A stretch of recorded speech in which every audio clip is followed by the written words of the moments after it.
Why do over 60% of PC gamers hit the Steam fatal error at least once? Because even Steam needs a little TLC sometimes. Here's how to get back in the game, step by step. Step 1. Check your internet. If Wi-Fi's acting up, try plugging in with a cable for a rock-solid connection. Still stuck? Step 2. Fully close Steam. Yep, even in the tray. Then restart your PC and router. When you reopen Steam, right-click and run as administrator. Step 3. Flush out those DNS cobwebs. Open command prompt as admin, type ipconfig/flushdns, and hit enter. Step 4. Firewalls love blocking Steam. Make sure it's allowed. Temporarily disable antivirus or firewall to check. If that solves it, add Steam to the safe list. Step 5. Using a proxy. Disable it or add TCP to Steam's launch options. Still no luck?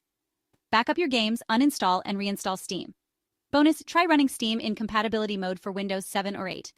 Last tip, in Steam's settings, try changing your download region or clear the download cache.